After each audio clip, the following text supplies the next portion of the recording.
Assalamualaikum warahmatullahi wabarakatuh. Jumpa lagi dengan Lu by Day Channel.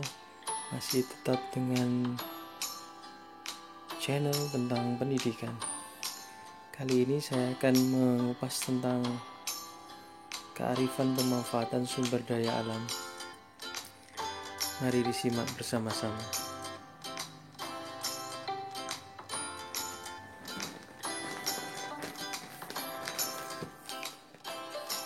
Tahukah Anda bahwa kearifan sumber daya alam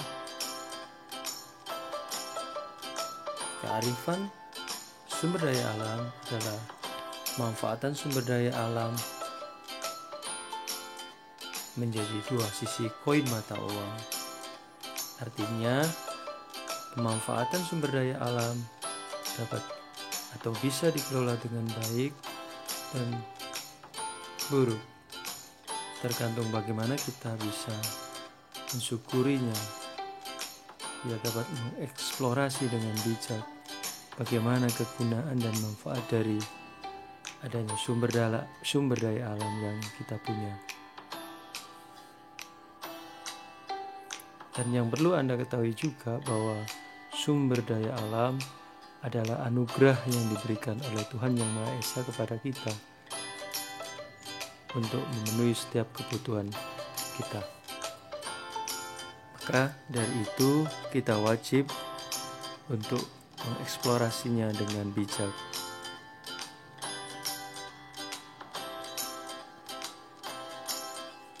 Di antara dari kearifan dalam mengeksplorasi sumber daya alam di sektor pertanian yang berkelanjutan. Mengutip dari Atmojo tahun 2006, masalah pertanian di Indonesia ada 8 poin. Yang pertama, tingkat produktivitas lahan menurun, tingkat kesuburan lahan menurun, konservasi lahan pertanian meningkat, lahan kritis meluas, pencemaran dan kerusakan pertanian, daya dukung lingkungan menurun, kesejahteraan petani menurun, dan kurangnya tenaga kerja.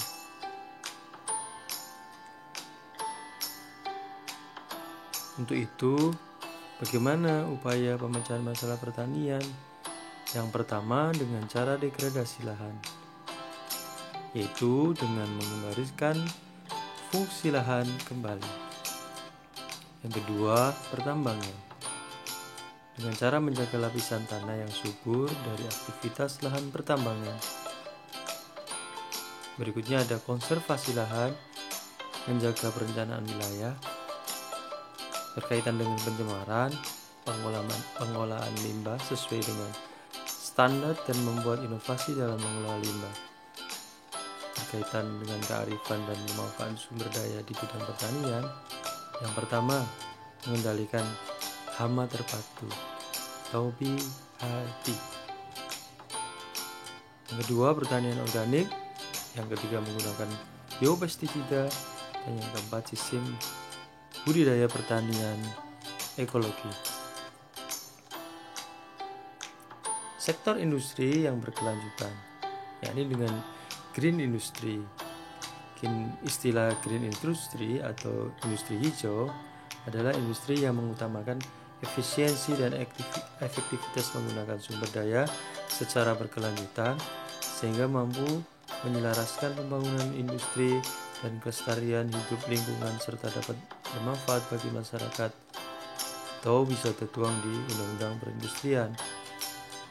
Kearifan dalam pemanfaatan sumber daya di bidang pertanian. 1. Dengan adanya green industry bisa menyerap tenaga kerja, menjaga keseimbangan ekosistem, memberikan manfaat kepada masyarakat. Di sektor perikanan yang berkelanjutan, kearifan dalam pemanfaatan sumber daya di bidang perikanan diantaranya 1. Dengan mengatur jumlah, ukuran, dan jenis ikan yang boleh ditangkap. Berikutnya, menjaga kelestarian mangrove untuk tempat berlindung dan berkembang biak ikan, menebarkan dan membudidayakan berbagai jenis ikan, tidak menggunakan peledak, listrik, dan racun untuk menangkap ikan, mengawasi dan mengendalikan jumlah kapal, alat, dan hasil tangkapan, serta menetapkan kawasan konservasi laut demi kelestarian sektor perikanan yang berkelanjutan. Di sektor pertambangan yang berkelanjutan, sesuai dengan menurut UNEP tahun 1999, dampak kegiatan pertambangan banyak sekali, diantaranya kerusakan habitat flora fauna, perubahan penggunaan lahan, limbah tambang dan hiling, pencemaran, pemaparan bahan kimia, kecelakaan tambang, penghancuran kawasan budaya dan situs arkeologi, mengganggu kesehatan masyarakat. Padahal dalam pelaksanaan pertambangan yang berkelanjutan harusnya memenuhi beberapa syarat, diantaranya sesuai rencana tata ruang, studi kelayakan pada masyarakat, ramah lingkungan, tidak menimbulkan kerusakan dan pencemaran lingkungan, melakukan reklamasi, restorasi, dan rehabilitasi, serta mendukung ketahanan transnasional. Sektor pertambangan yang berkelanjutan, kegiatannya selain berpacu pada yang tadi saya sampaikan di slide pertama, kegiatan pertambangan harus sesuai atau memiliki AMDAL, analisa dampak lingkungan, serta akan menjawab pertanyaan tentang biaya lingkungan, sosial, dan kesehatan masyarakat. Dan pelaksanaan pertambangan wajib menghindari kerusakan, diantaranya kerusakan ekosistem darat dan laut, menimbulkan pencemaran air atau siklus air, menyebabkan kepunahan beragam hayati, menyebabkan polusi, mendorong kemiskinan masyarakat setempat, serta mengancam kesehatan masyarakat. Sektor pertambangan yang berkelanjutan, yakni pertambangan berwawasan lingkungan mutlak, harus dilakukan dengan harapan pembukaan lahan harus sesuai dengan kebutuhan. Topsoil harus segera dimanfaatkan untuk revegetasi tanah, penutup, dan materi buangan harus ditimbun dengan baik dan aman, menghindari gangguan keseimbangan hidrologi, tidak mencemari air tanah, serta tidak menimbulkan polusi udara. Untuk sektor kehutanan yang berkelanjutan, diantaranya menetapkan kawasan konservasi hutan, meningkatkan mutu dan produktivitas hutan, meningkatkan peran dalam pengelolaan dan pengawasan hutan, reboisasi dan rehabilitasi lahan hutan dan mutu lingkungan, meningkatkan peran pemerintah dalam pengelola dan pembangunan hutan, meningkatkan penelitian dan pengembangan di bidang kehutanan, serta menindak tegas para pelaku perusak hutan. Sektor perkebunan yang berkelanjutan, ada beberapa poin tentang kearifan dalam pemanfaatan sumber daya di bidang perkebunan, diantaranya memiliki izin dan sertifikasi sesuai undang-undang, lahan sesuai dengan tata ruang wilayah atau RUT-WP/RUT-RWK, lahan bebas dari sengketa, memiliki badan hukum, memiliki perencanaan jangka panjang agar tetap lestari, pengamatan dan pengendalian hama, penyakit, gulma berbasis lingkungan, pengolahan limbah dengan baik, memiliki AMDAL, analisis dampak lingkungan, pencegahan dan penanggulangan kebakaran, menjaga dan melestarikan keragaman hayati, mengidentifikasi bencana alam, menjamin keselamatan, kesejahteraan, serta kesehatan pekerja, tidak mempekerjakan anak di bawah umur dan diskriminasi, memiliki komitmen sosial masyarakat dan potensi kearifan lokal, tanggung jawab dengan lingkungan, nilai, norma dan budaya setempat, pembangunan ekonomi berkelanjutan, dan kesejahteraan masyarakat. Untuk sektor jasa pariwisata yang berkelanjutan, sustainable tourism adalah dengan perkembangan pariwisata tidak boleh menyebabkan dampak negatif pada lingkungan dan seharusnya menyatu dengan lingkungan.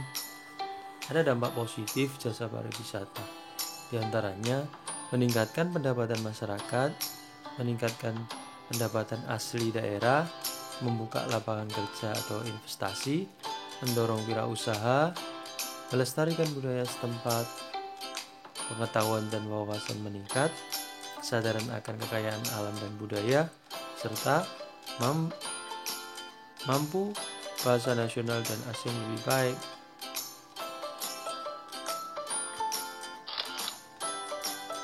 Untuk sektor jasa dan pariwisata yang berkelanjutan, untuk dampak negatifnya diantaranya yang pertama ada ketergantungan, berikutnya meningkatkan frekuensi impor inflasi dan nilai lahan, menyebarkan penyakit, meningkatkan kriminalitas, lunturnya budaya lokal dan moral bangsa, kerusakan lingkungan alam dan keragaman hayati, meningkatkan keragaman hayati, kemacetan lalu lintas, banyak konversi lahan menjadi tempat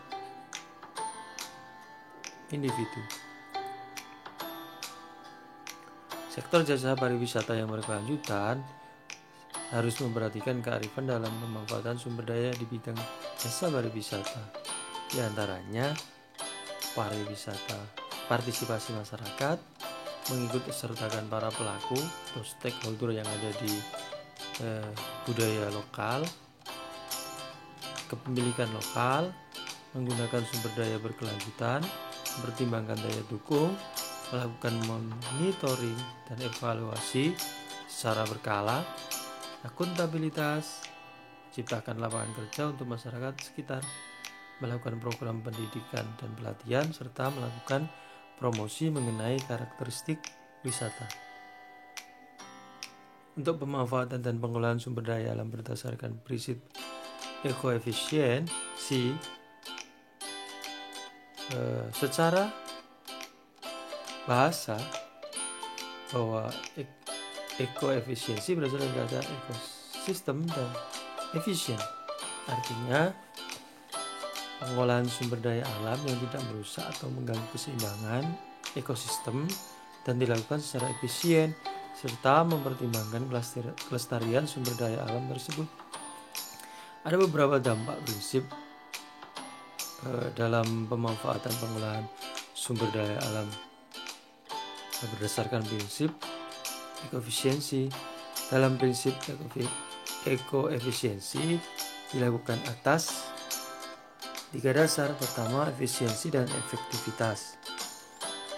Yang kedua, tidak mengurangi kemampuan dan kelestarian sumber daya alam. Tidak dilakukan secara drastis atau berlebihan. AMDAL, analisis mengenai dampak lingkungan. Dalam pemanfaatan sumber daya alam, AMDAL tertuang dalam Undang-Undang Nomor 4 Tahun 1982 tentang pengolahan lingkungan hidup menyebutkan setiap rencana yang diperkirakan mempunyai dampak praktik terhadap lingkungan wajib dilengkapi dengan analisis mengenai dampak lingkungan AMDAL yang diatur oleh pemerintah. Koreksi ulang. Undang-Undang Dasar Nomor 4 Tahun 1982 tentang pengolahan lingkungan hidup menyebutkan setiap rencana yang diperkirakan mempunyai dampak penting terhadap lingkungan wajib dilengkapi dengan analisis mengenai dampak lingkungan atau disingkat dengan AMDAL yang diatur oleh pemerintah. Undang-Undang Nomor 4 Tahun 1982 tentang pengolahan lingkungan hidup berimbas pada tujuan AMDAL adalah menjamin tetap terpeliharanya kemampuan lingkungan hidup untuk menunjang pembangunan yang berkelanjutan.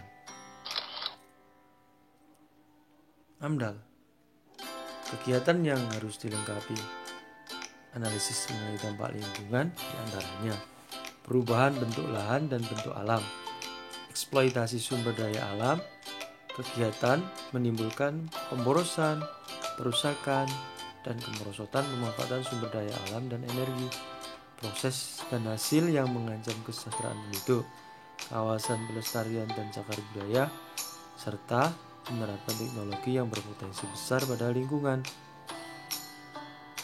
sehingga bermanfaat terhadap analisis mengenai dampak lingkungannya.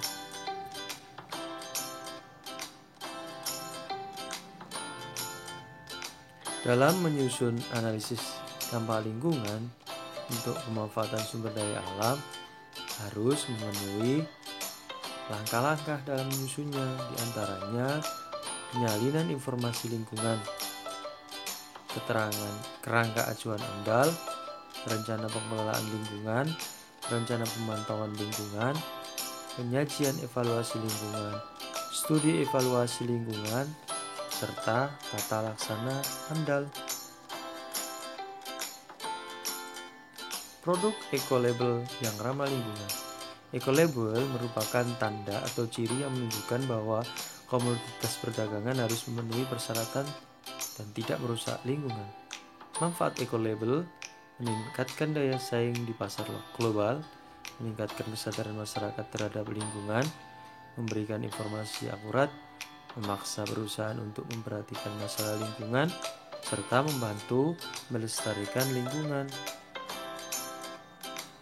Kesimpulan dari beberapa materi yang saya sampaikan tentang pemanfaatan sumber daya alam untuk kearifan masyarakat sekitar. Yang pertama, pemanfaatan sumber daya alam yang berlebihan dapat menimbulkan kerusakan lahan, hutan, sumber air, dan kondisi udara. Oleh karena itu, harus diupayakan agar manfaatnya dapat diperoleh yang sebesar-besarnya, tetapi dampak buruknya dapat ditekan sekecil-kecilnya. Yang kedua, kesimpulannya adalah pemanfaatan sumber daya alam harus dilakukan secara arif dan berkesinambungan. Artinya tidak hanya mementingkan generasi saat ini, tetapi juga untuk kepentingan generasi yang akan datang.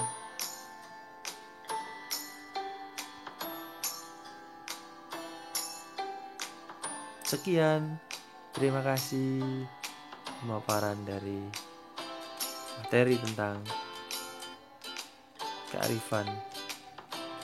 kearifan budaya.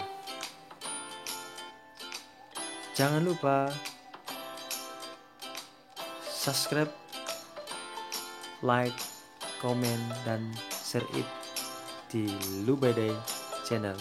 Sampai berjumpa, ketemu lagi dengan materi-materi yang mendidik. Terima kasih.